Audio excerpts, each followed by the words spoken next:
Well, hello and good evening to everybody. I'm Dr. Julia Royston of BK Royston Publishing, Royal Media and Publishing, and the Book Business Bosses, where we help you get your message to the masses, turn your words into wealth, and be a book business boss. Well, I'm super excited to be with my sisters tonight. This is the Fab Five, the official Fab Five. We are back together again. It is a wonderful opportunity for us to do something together. And I have to kind of give you a backstory. So, as they well know, I go to bed early and I wake up early. And so I went to bed probably one night, probably about 7 o'clock, probably. And the next morning, about four, the word came to me, pain into purpose. And really, first off, I really want to spotlight all the things that these ladies are doing. We'll introduce them and they can introduce themselves and tell where they're from and how people can find them on social media. But I really wanted to spotlight because I was starting to see them like making moves and doing things with their partnerships and collaborations and their associations and their nonprofits, and they're making moves and making connections and all that. You can see it if your eyes are open. You can really see people in motion, even though they might not announce everything they do. I know that they're in motion. I know what they do. And so I wanted to spotlight that this evening. And then my second really purpose is to make sure that those of you who've ever thought about doing something like this or doing a collaboration or partnership would, one, be encouraged to do so, two, have some tips and really some tips and strategies as to how to make those connections and make that work. So that's what our primary focus is tonight. I want to say congratulations up front to all of them, everything they're doing, and everything they're going to be doing. But I really want to share. I've even encouraged some people to join us this evening to jump on. So if you have questions, if you have any comments or anything of that nature, we'll take primarily questions at the end. But I really want to first off say congratulations to all that they do and to really spotlight kind of steps that they've taken. So this time we're going to start, all as always, we'll start in reverse alphabetical order. So this time we're going to start with Marquise. Marquise Watson, where you're from, um, well, primarily where people can find you on social media, as well as your website. Okay, go ahead. Absolutely. So good. Hi, everyone. My name is Marquise Watson. I am the co-founder of the Alana Marie Project, and you can find me on social media, Facebook, Instagram, and Twitter at the Alana Marie Project. And our website is www.thealana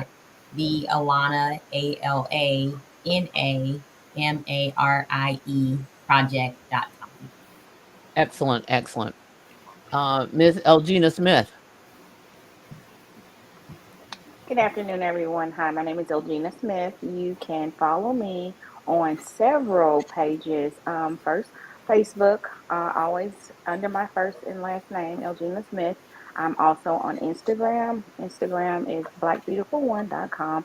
And I mean, Black Beautiful One. I'm also a handler for three other sites for morning families like myself. I have a group that I facilitate a lot of information on, and that's under Women of Intent, the grief group. I have also Four Morning Mothers, and that's a Facebook page, and I'm also a um, coordinator for the ACE Project Grief Group. So join at any time. We'd love to have you and support you. And Miss Cassandra Lanier.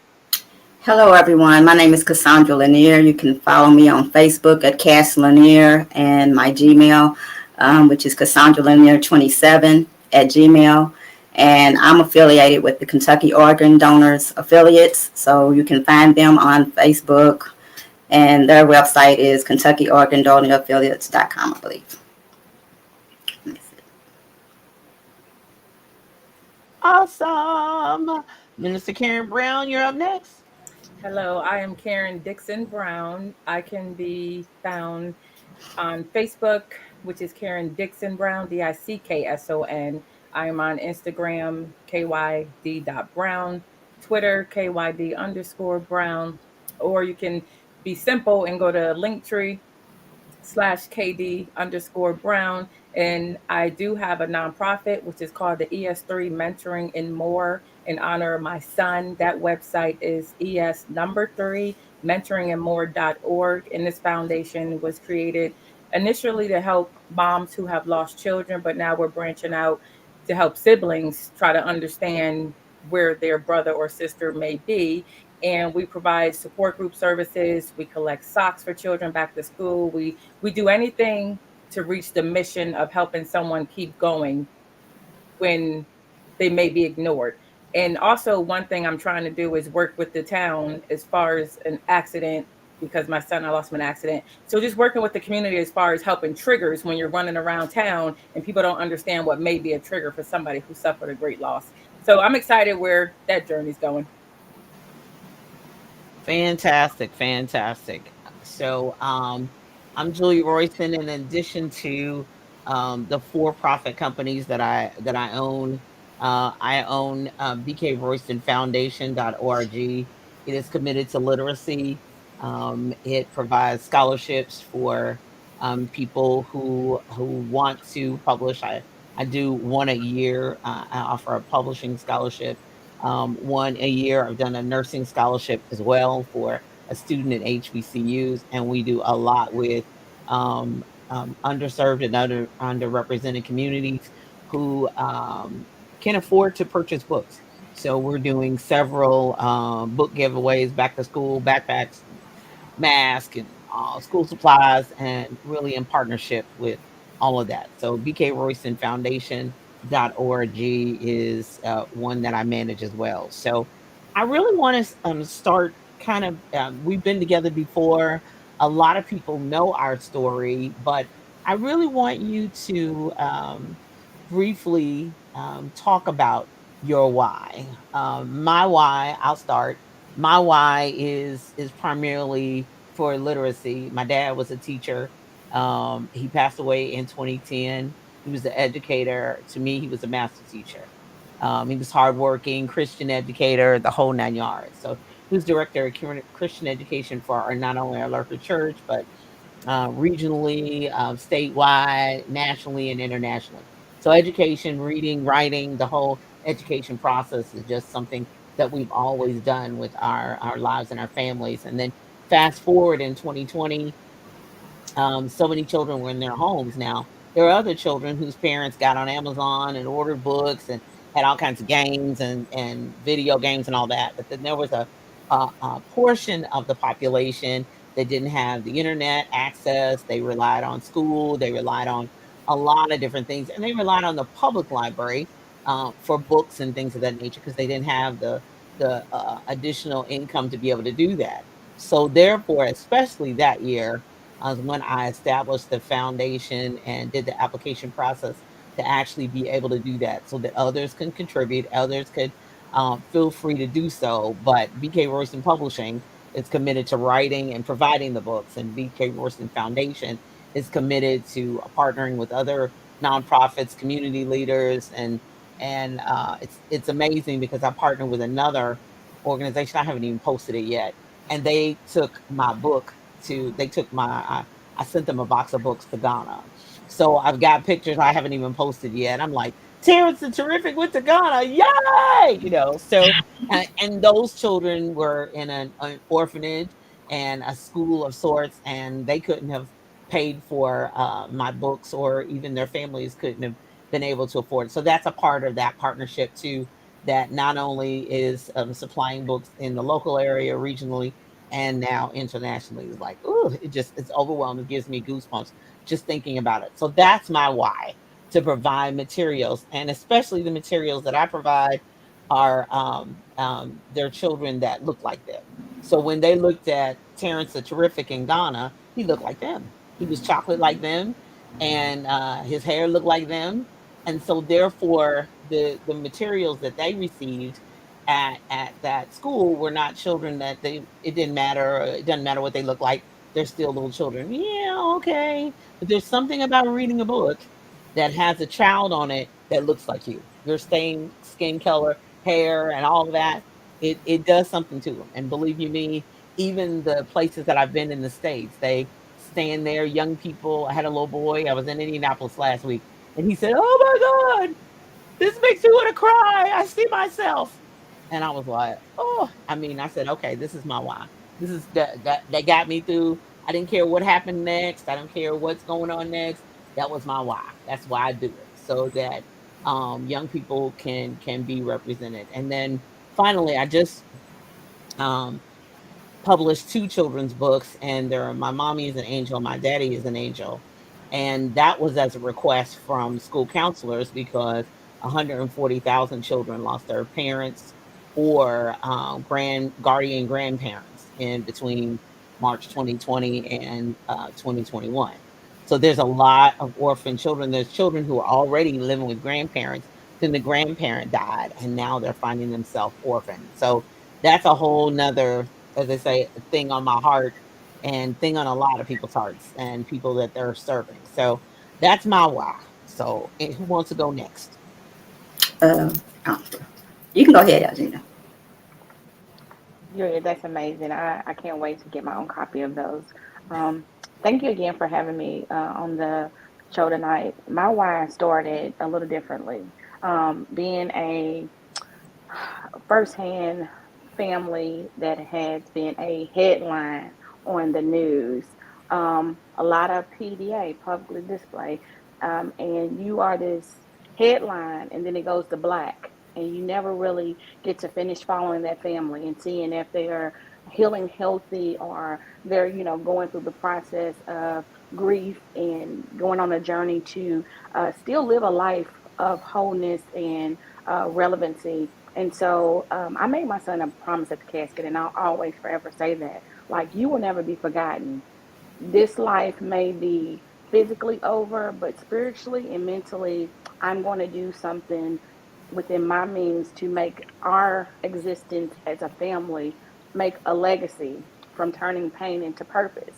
And so, what happens to that family as they go through the stages of grief and healing and on this journey? How can they help turn pain into purpose?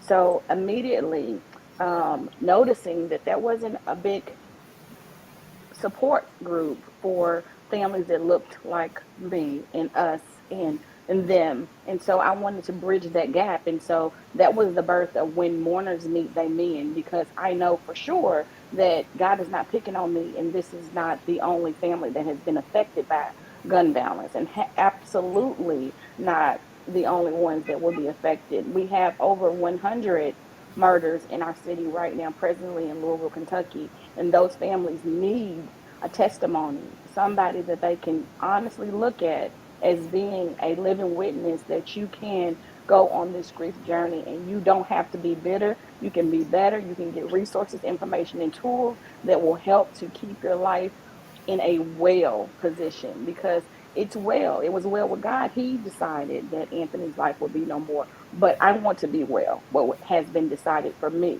And so I'm going to use my message, my testimony, and my truth to push forward and help other families to heal from the horrible incident that has happened to our life. And so I do that through community outreach services, and I do that with networking and coaching, any and every resource, my books, anything that I can do to help that family to get from day one into a day that they can, kind of move on their own and know that they're going to be okay moving forward. Right, and see the way clear, because I know Hmm. that's a long process. That's not It a is. that's It's not a a short haul. life. Yeah, Hmm. that's a lifelong journey. And I want to come back and ask you more about that. Go ahead, Cassandra. Okay. My why is my daughter Yolanda. Just as Elgina said, I made a promise to my daughter that I would be her voice.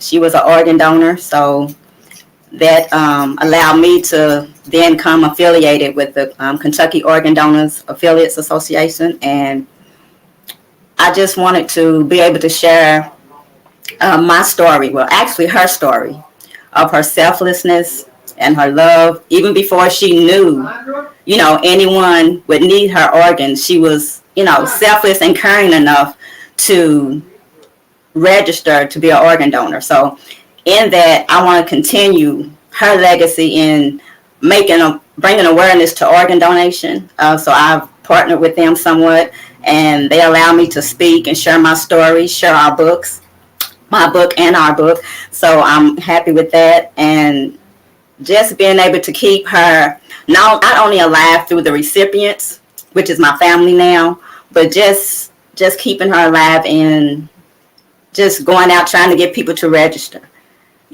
Just there's a big stigma about organ donation, but if I go in the hospital, they're gonna kill me or something like that. But no, I'm just a firm believer when God says it's over, it's not over until He says it's over. So I try to get people to understand, like, when it's your time, it's your time. And when you're done, you can help somebody else. And then your family member can have a little peace. It's still not easy, but you can have a little peace knowing that your loved one is helping someone else to continue on. And if you're able, not everybody's situation will be like mine, where we're like a family, but if you're able to then keep in touch with those recipients or those, then it's like you still have a part of them with you. And I've been blessed to have that. So, I just want to bring awareness to organ donation and help people realize there's 106,000 people all over the world that's waiting for an organ. There's 1,000 in the state of Kentucky. So if they would just sign the name, that's not signing your life away, but just saying that you care enough about someone to see that their family members maybe can have more time with them. So that's my why. Excellent, excellent. Karen, Marquise, who's next? I'll go next. I think our why, I agree with my sisters. My why is to keep the legacy going, to promise, because when our children are born, we promise to protect, we promise to provide, we promise to help them and keep them doing what they always dreamed and wanted to do. So that's a portion of my why, because sometimes it shifts. The main one stays the same, where everybody's going to always know Eddie, the silly Eddie, the sarcastic Eddie, the bright Eddie, the smart Eddie, the traveling Eddie. The one, but for the most part, I want them to remember the Eddie who was an advocate to help everybody, even when he was going through his own thing. So, sorry. But I think a part of that was the why for him, but the why for myself is to be able to get up every day. Yeah. And that's a part of the little purpose. Purpose comes in a lot of puzzle pieces. So that's a piece I always have to pull as I count to 10 and say, get up, because I can hear him say, Mom, get up. Somebody needs to know how we do it. Somebody needs to know it can be done. And in doing that, the ES3 mentoring and more, why not do mentoring when all we ever strive to do is help the next person? But let's take it up a step and say, no, we're going to help you cope because we understand. Mm-hmm. We wear that t-shirt. I didn't just read a book and say, okay, now let me tell you what to do. We're helping from the heart. So that's what I love about the ES3 Foundation. And I incorporate a lot of things he loved. He loved his grandmother's sweet potato pie. So I've mastered that pie, and we make sure we sell those pies as the biggest fundraiser. He loves silly socks. So we collect socks during the month of his birthday, and also, which is June, and also July, but we donate them to children going back to school. So what we're branching out doing is, what can we do next that would show me that smile in my mind, where I'm like, yes, I'm still saying, come on, Eddie, let's do this. You push your children to do stuff. But he was an encourager, and he was my earth, water, fire, wind child, where he loved to travel, climb the highest mountains, do different things. So I'm starting with children's books in his honor, as well as some with my grandchildren. And the books are, to encourage children to get up and go outside and play. The books are to be happy about your birthday. And so what if you're a young boy and you love silly socks? Yes, I hope I get some socks. So it's just to remind people of their inner self, because life is hard. We talk about it all the time. Life is hard. And when you think about suicide and different things, and I reflect back into how Eddie felt when I went through a horrible divorce with his dad. I reflect back when he became overweight. I reflect back to all these different things, but how can I show in a gentle way through mentoring that you're not the only one? It is possible for you to come out on top. You will come out on top. Your day may be different than the next person's day. So that's just kind of the avenue we go with that.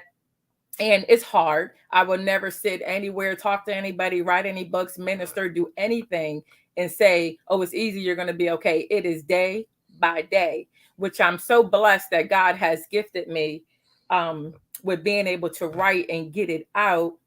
I really think I was a writer since 8th grade when I wrote a essay on butterflies. So I'm gonna go with that was my first book. Oh, let's do it. Let's do it. Let's do it. I still have that little essay too. I got an A-, but I love it. Oh, I'm offended I didn't get to publish it. Lord. No, you published the cover of it in Breathing. Yes, you Oh, did. that's right. Okay. So, but I think what we try to do is help people find what they already have within, and then just flourish with it. So Yeah. It's a whole lot going on. I think my husband put my links and different things in there because we all can sit here for 5 hours, 10 hours, or come back and do a part 62 to really express who we are. But I just want to say, Julie, I'm so grateful to be a part of this group. I'm so grateful for the sisterhood, because we don't only just do this quarterly and get together. We text, we message, we cry, we laugh, we say happy birthday. Sometimes we include our little husbands and stuff like that. But I'm just excited how God continues to show me that I'm still breathing. Mm-hmm. Yeah. Marquise?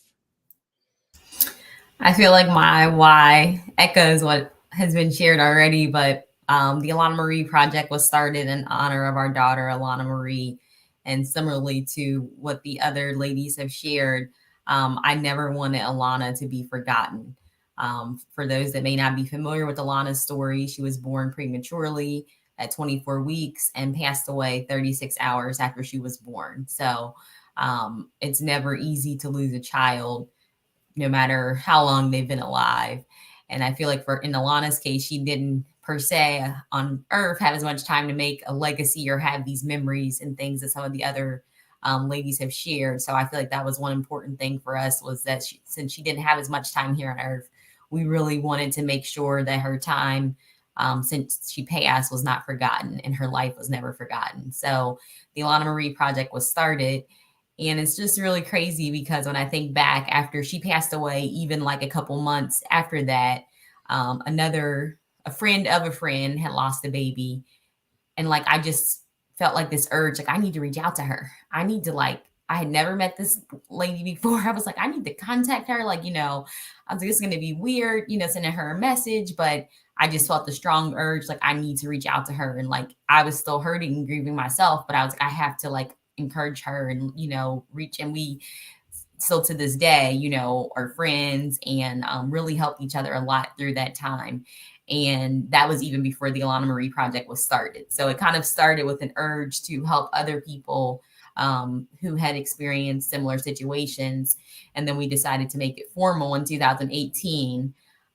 It really was a strong push. And one thing that really helped us on our journey was we heard a pastor shared something in the sermon, and he said that there was healing and helping others heal. And I feel like that's something that really kind of compelled us to really move forward with the Alana Marie Project. We remembered how lonely we felt, how we felt like we were the only people that had ever gone through this. But afterwards, other people started opening up and sharing similar, experiences. And we really wanted to also create a culture of transparency where people could talk about, pregnancy and infant loss, which is something that can be a little bit of a taboo subject in our culture, and really give families a safe space to be able to share and not feel embarrassed or ashamed about going through such an experience. Excellent. Excellent. So I want to put the websites up so that you can connect with these organizations on your own, or more importantly, if you know of people, how you can share and support them. So that is the Alana Marie Project. I did spell that correctly. Yes, you did. I always want to put an I somewhere, but anyway. So that's the Alana Marie Project. And one of the main things, besides a lot of it, besides the events that they do, is they do provide care packages for people who have the loss of a child. And, I'm always reminded of, we did a couples experience with the fathers and from their perspective. And as much as we, understand that the woman is the one that carries the child, these men were just as emotional as their wives were, who actually had the child inside of them. So the child was from their seed. So we, as they say, we have our hope praise report from that event, which was it was really similarly to a actual service, because prophecy came and we were online. And so you go back to that October video, just find it on the BK Royston Publishing YouTube channel. And that lady, she was concerned about, she had lost a child at 32. I don't know how many weeks the other child was, but as of that, she was 32 weeks along. And she was concerned that she was going to lose this child. But fortunately, she was, able to have it. But prior to her giving birth, she walks up to my table, and I was in Louisville at an event, and there she is. She goes, "Hi, I'm Hope." And I'm like, "Oh!" So, it was really overwhelming. So when you're talking about helping other people, it may be painful, it may be emotional, but people literally walk in the strength of that. They walk in the strength of the help that you have given. So these ladies that I'm with tonight have given of their time. I appreciate them coming on tonight with me. They've given of their time. They've given of their pain. They've given of their sacrifice. They've given of themselves to be able to not only keep their loved one's legacy alive, but they have ministered to and helped hundreds of people that they may never know, that they may never touch. I mean, Cassandra went to West Virginia and was on television there and giving her story and speaking her story. And, we was all rooting for her. Yay, go. Yeah. I was like, I was there. I was like, yeah, are you there? Oh, okay. There you go. Oh, yay. Show me the pictures. Let me share, because I'm rooting them on, because I know how painful and emotional and difficult those types of things are, because every time you tell that story, it's the pain comes back again, but you're healed as you strive to help somebody else. I totally agree with that. So the AlanaMarieProject.com, if you want to support, if you want to help in any way, shape, or form, or if you need to reach out and you feel alone, like you're by yourself, like I'm the only one who's ever, and you feel like that when you're in grief, you feel like you're the only one who's ever lost a child and nobody else understands and nobody knows, but there are people who out there who will help you. And then ES3 Mentoring and More.org for those of you who want to donate the socks. Those socks are cute and adorable. Donate socks and the sweet potato pies. I'm a witness. They're delicious. Yep. They will put pounds on your body. They will put, she mastered it. Yep. Eddie would be so proud. She mastered it. Mommy got it down, because she's putting pounds on us. But more importantly, even in the socks and the pies, is the counseling and the reaching out to help other people in their in major transitions. And so reach out to the ES3 Mentoring and More.org. And then if you're wanting to participate in organ donation, email Cassandra Lanier27@gmail.com or visit donatelife.net. And Elgina, I need you to tell me where you want people to go to support you. Well, if you all are interested in, you can reach me via my email. My email is Miss MRS Elgina. Miss Elgina, ELGINA at gmail.com. I can also be found on my Facebook page, and the foundation with the 501c3 is pending. So keep a lookout for that. I will always post on my page any current and up and coming information. So thank you, Julia, for let me put that out there. So it's definitely my email address. It's my name backwards with the dot in there. So one more time, it's mrs.elgina M-I-M. How do I spell my last name? SMITHELGI at gmail.com. Thank you. Gmail.com. Okay, let me make sure I got it. Is that it? Smith Elgina at Gmail. Okay.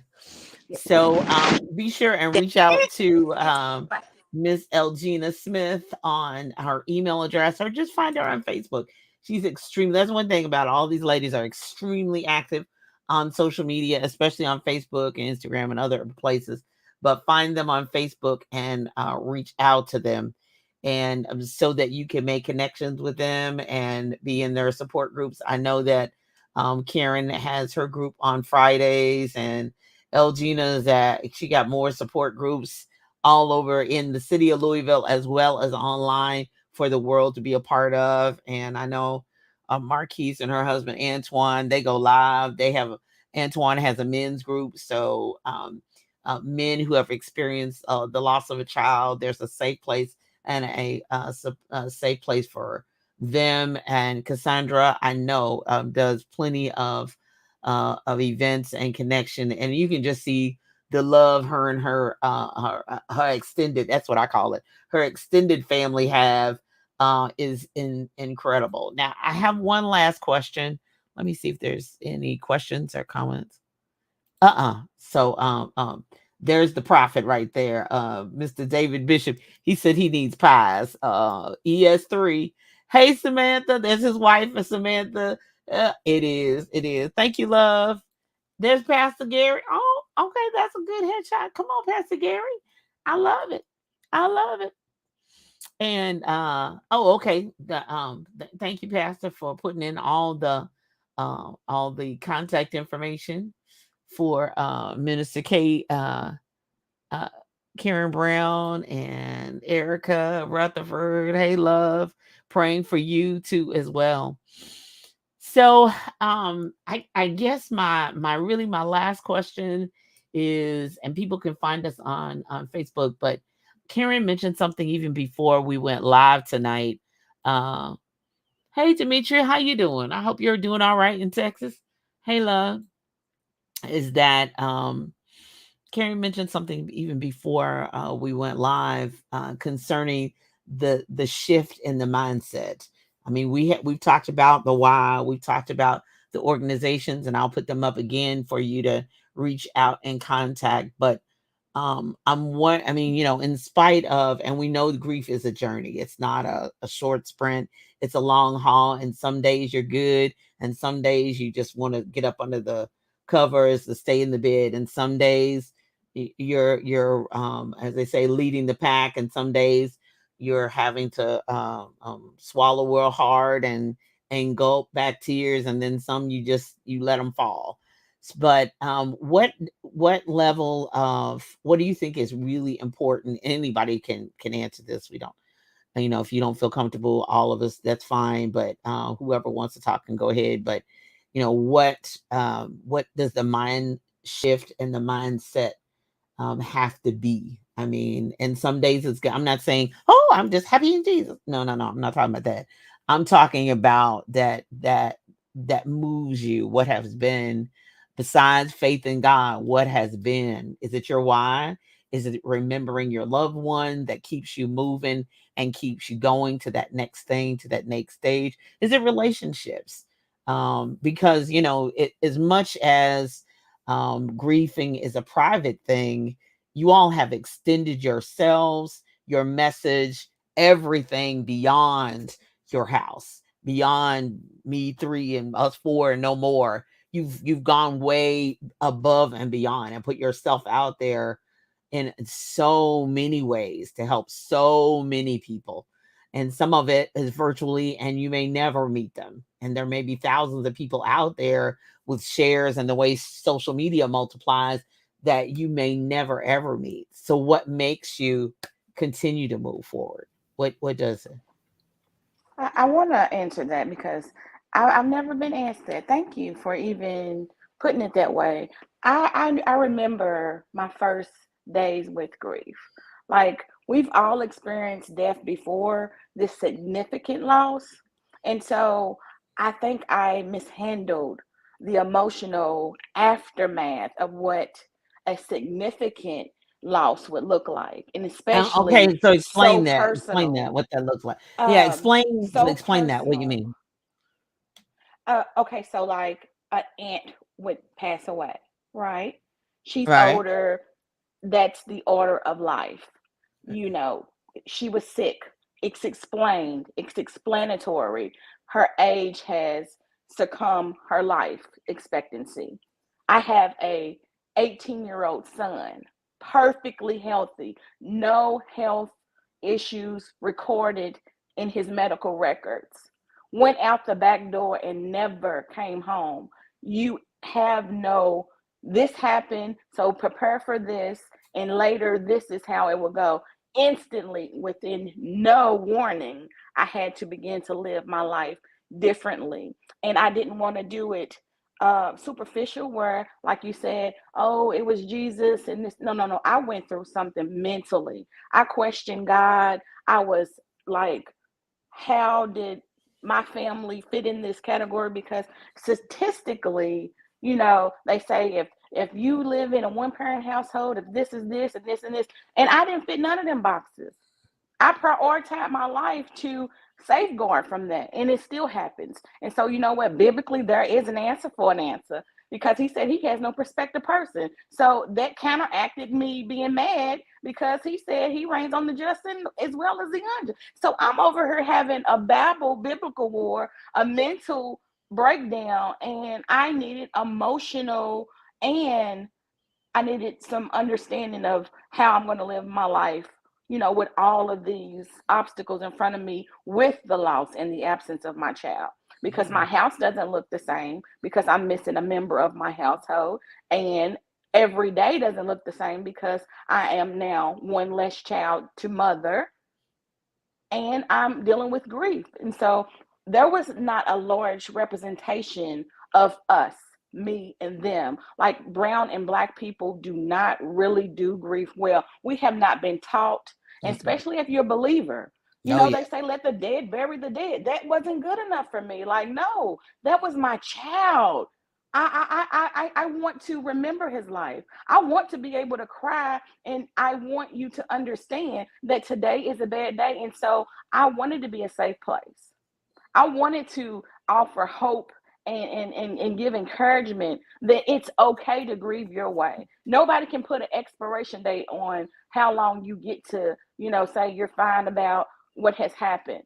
For the rest of my life, I will continue to work in question of what if. So every time I see a child that his age, when they going through a milestone, having a baby, getting married, I mourn for that. That is another thing that I mourn for. So I have to find ways to be creative. One of the most hurtful things that I've never shared this before is my son's last girlfriend became a mom. She became pregnant, and she's in a whole nother relationship in another state, doing wonderful for herself. But that was my last memory of what my son's hope would be for the rest of his, you know. And so that was another thing that I had to get through. And so what I'm saying, to put it in a nutshell, you have to prepare for every next cycle, because grief is in cycles. Like, you will be okay for this season, but then there's, like Miss Karen was talking about, Sister Karen, my dear Sister Karen, and also Marquise, like, and even Cassandra. Everything that we go through is a first, and then it's a second, and then it's a cycle, because Mhm. it comes back around and it looks different that time. Like, I handled it well last year. Why am I so down this year? And so those support groups that I've added myself to gives hope, that it dispels that Black people don't get mental health checkups. They don't talk to people when they're down and out. And that I want to stop a person from driving themselves crazy and wanting to end their life. Because a lot of people is like, I'm not happy. I can't live without this person. I don't know what to do next. I don't know how to live, you know, regularly. And so there has to be a sounding board, a person that can speak to that person's heart from an understanding place. Like today may not be a mental good day for me, but you know what? I am going to speak against this. I'm not going to allow my emotions to manifest into something that I really don't have to dwell in. What I'm going to do is I'm going to let somebody hear what I'm saying, and then they can encourage me to think a different way. That is the whole real life setup, that I'm a testimony now. And the word says that we overcome by the words of our testimony. Like I'm having a bad day. If we start to admit what we're going through instead of being shamed or shunned to not speak out and speak up about it, there will be healing, for real healing, understanding, because grief is forever. It's a companion to me now. And I have to learn how to hold hands with grief and not allow grief to box with me, because I'm not in competition with grief, because I can't win that, because God has took the sting out of death, and he's already made us as believers know that if we live a certain life, that I can see my child again. So now I have to live so that I can, obtain the final goal of the win. And that is to, live it healthy, whole, and sound. And he's promised that we are whole, complete, and lacking nothing. And my choices that I make every day is going to get me closer to, being an example for somebody. They need to see an example that even though this is my testimony, this is my truth, I did not choose this life. This life chose me. And because it chose me, these are the things that I'm going to do. I'm going to turn this pain into purpose. I'm going to live out loud, and I'm going to say exactly what is going on. You don't have to, worry about me faking the phone. Because if I'm a cry, guess what? I have cried a big amount of tears on Facebook to let you know, because my life and what happened to me and my family was publicly displayed. And I feel like the only way that you can be where people don't make up stories about you and assume things is you tell your own truth. That's it. And that's what's kept me in my why, and why I'm doing this is to be transparent, to be relevant, to be real, and to be resourceful. Well, amen. I think we need to pass the offerings. Come on. I was Julie. I was getting ready to say hallelujah and ditto to all that, and I forgot the question. I forgot the question myself. But I actually can mimic everything my sister Elgina said, and I can say that I can't say this enough. I'm so grateful for this group of sisters right here, because I think we know when we're all having our low times, when we're having our low days, whether it's from how we post something or we text somebody and just out of the blue, we're donating to each other. We're doing different things for the causes. And I think, and I still don't remember the question, but it was something about grief and our grief period.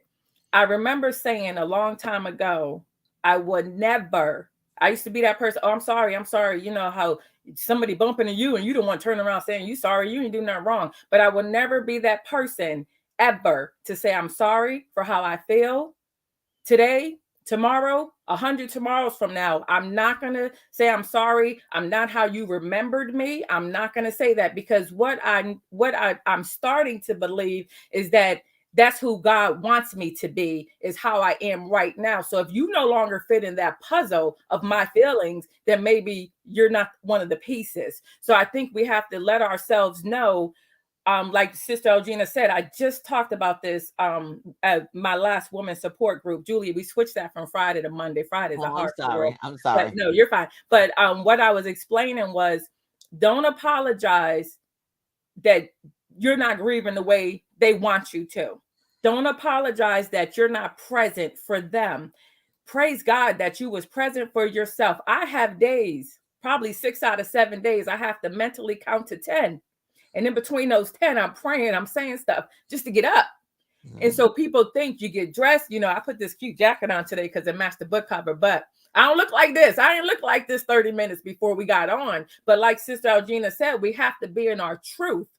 We have to say, no, I'm not bright and rosy every 5 seconds. We just had to suffer the loss. Today is my brother's birthday, who I have lost. So we have to keep going. And there was a period where I'm preparing to become a minister. I'm like, yes, I'm going to turn 50. Yes, this is going to happen. I'm all excited about publishing the first book. And then boom, like Elgina said, my son left.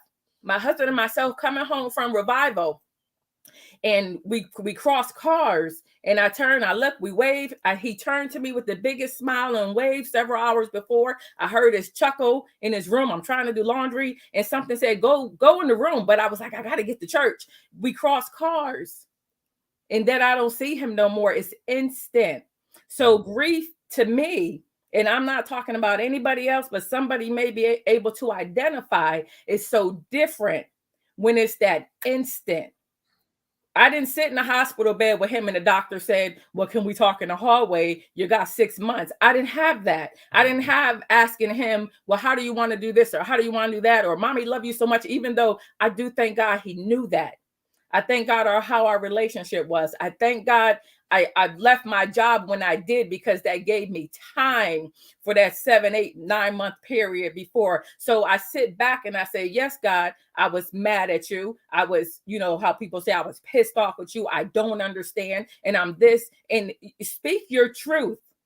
Speak your truth, because when you speak your truth, and people say, well, why would you say that about God? I said, well, let me explain this to you, because I do know the word, and I know it's a living word. I know he created me. And when he created me, he knew on this year, on this day, on this time, I was going to be upset. And he said, I need you to speak it out and not keep it in.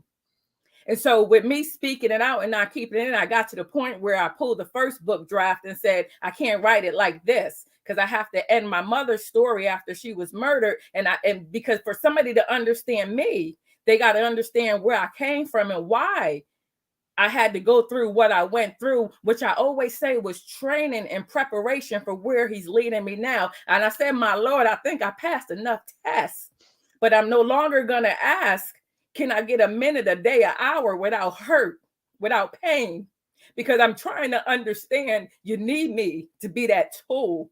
Do I want to be the hammer that keeps hammering? No. Can I just be the cute little screwdriver that twists slow? But we got to get to the point where we say, I know you're using me. Yeah. But I need the people around us to understand, like Sister Elgina said, is day in and day out. But then I hear the whisper, Ma, you got this. I hear my other two sons, or I see them with a little bit of fear and hesitant. So I said, I got to keep going because of them. If I'm driving to work, or, I try to stay home, but if I got to drive to the office or go somewhere, I see 3 birds, I smile. I see 2 fly by, I get a little sad because one's missing. But then I see that red one and I say, I got this, so it's paying attention. With grief, you got to pay attention to the signs that God is telling you. With grief, you got to pay attention to the push and the shove that he give you sometimes and say, you got this today. And it's day in and day out. And it is a roller coaster. Oh, yeah. Every day. Roller coaster. Now, do we want to win all those tickets to get on the next roller coaster ride? No, but it's coming. So he said, I need you to prepare yourself by being with sisters that you could talk to that love you.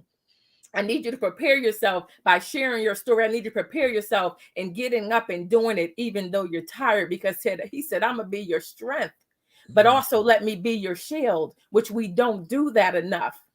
We don't do that enough. So that's why I just keep pushing and going. I don't even celebrate Thanksgiving and Christmas before I make packaged meals and get them to other grieving parents, and so they can eat. Because I know how it is to suffer that great loss, like Gina said, we're not prepared for. We knew grandmama was going to pass. Yeah. You the crazy uncle that sat on the porch throwing quarters that you was going to pass. We Right. knew that. Yeah. And then what we knew about that coming from our culture is that they mourned, they cried, they ate, they drank. But then a week or two later, you ain't hear the name no more. No. That's how we was raised. But we're not going to do that no more, because when my grandbabies come in, they going to know Uncle Eddie. We're going to talk about him. We're going to, we're going to just say, no, we're going to remember. And remembering to me is healing. It's healing. So that's what I love about what we do and how God is mapping us out to do. Am I upset sometimes? Yes, I have a right to be, because I don't understand everything. I will probably never understand anything, but I will say this, and I don't know if I'm gonna live to be 84 or 85, but for some reason that number been popping in my head saying I will be sitting on a porch when I'm 84 or 85 years old. A breeze is going to come by, and the aha understanding moment is going to come where God says, this is why. Mm-hmm. I'm claiming it. I just said let it be a cute porch, but I'm claiming. But that's what I have. Yeah, I think more than anything else, that pain to purpose is first off, it's painful, and it's a journey even to get to purpose, because you just like, I couldn't have just been born for this amount of pain. I couldn't. Are you for real? Are you serious? And even painful moments I have, now, as much as I talk, when I'm really, really upset, I don't talk. And I know you can't even imagine, you can't get that in your little mind that Julia Royson would stop talking. But when I'm really upset, when I'm really like over the top, I don't talk. And that's not a good thing. My husband, are you all right, Julia? But God did the same thing to me with something not too long ago. He was like, "Oh, hold on, don't you stop talking to me." So I'm with Karen. He can handle it. He can take it. He can take the frustration. He can take the anger. I don't like this. I'm mad. He can take it. He can't take you not talking though. You don't want to talk to him. You don't want to communicate. You want to run to him. You don't want to get in his lap. He don't like that. Just like your earthly daddy didn't like it. My earthly daddy didn't like it. My heavenly father doesn't like it either. He don't like that shutting down communication. So even if you angry, even if you hollering and screaming, you still talking. You're still making that connection. You're still reaching out to him. So that pain to purpose is a journey, but it is a part of the process. It's a painful one. I'm not gonna lie and say it's not. It's not easy, and some days are better than other days, and some days are just really great, and you walk in your purpose, and you be like, "Ooh, my dad, he's smiling down at me. Ooh, I got this. Oh, that was so great." And then some days, just like, I can't call him and tell him. I can't even pick up the phone and tell him Terrence is in Ghana. I mean, like, really, dude?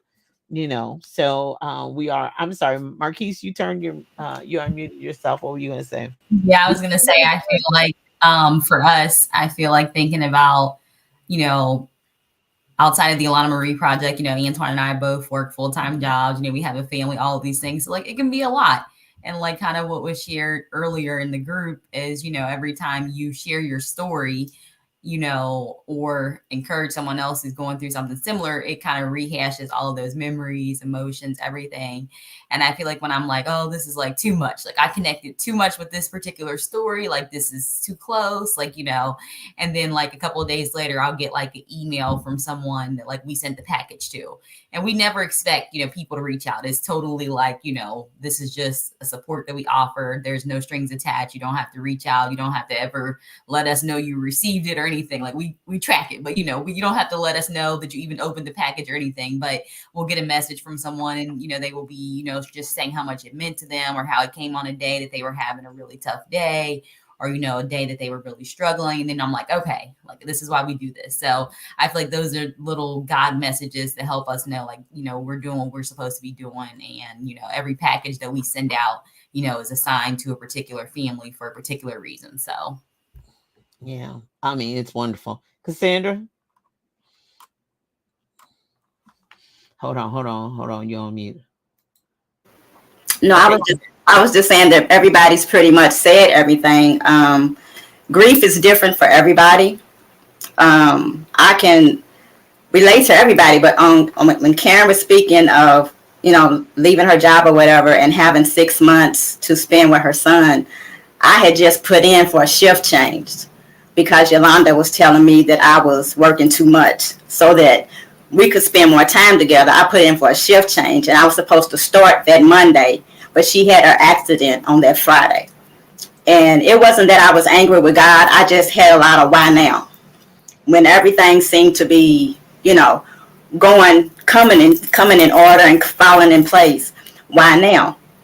But as I questioned him, he began to answer my why now. He put me in this group right here with these 5 beautiful women. And like I said, he just quickly began to answer me because he probably knew I was going to lose my mind if he didn't. Like, what? Why? And I was like, just give me what I need to make it through this. And I met you. Right before you, Kentucky Organ Donors Affiliation. They reached out to me, and they have a support group called Family Donor Coalition. So I'm a part of that, and they embrace me. And like I said, just being able, just when they call on me to share my story, that helps, a whole lot. But as she said, you relive that pain, but you also get joy and a sense of peace when you see that you're helping somebody else understand, grief, or just understand what someone else may be going through, how to help them along their way. Now, just last week, I had a moment, and I haven't had a moment like that in the past 4 years, but me and my cousin and her kids went to Georgia, and Yolanda is like, they called her auntie, even though they're cousins, they call her auntie. And I just felt like she should have been there, because that was our first time all of us going to Georgia together. Like, we were the group, and I just had a hard time. So I was glad I had the opportunity to clean or whatever, because I didn't want my daughter to know that I was going through a hard time. But as I was going through my hard time, she left, and I was able to cry a little bit. But as I was crying, I got a text message from one of my extended family members. And I'm just a believer in timing. Timing is everything with me. When I'm having a moment and I get a text from one of them, I feel like that's Yolanda. Mama, it's okay. You can't see me, but I'm here in spirit. Get yourself together, girl. I can hear her. Come on, Mama, get it together. And I'm looking at her picture, and I'm talking to her as my phone dings. And it's Teresa, and she's like, just thinking about you. Just want you to know I love you. Thinking about you and the family. And I told her I love her. And I said, Yolanda, I love you too. Because, they said it all. It's up and down.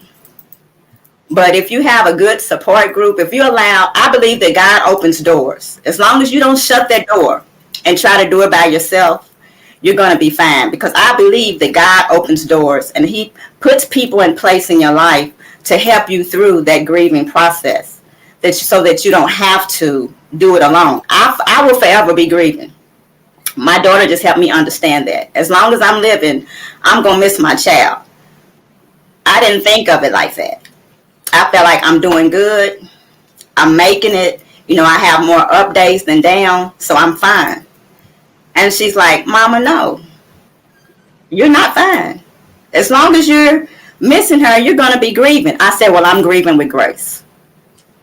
By the grace of God, I'm making it. And I can tell anybody else, by the grace of God, you can make it through it.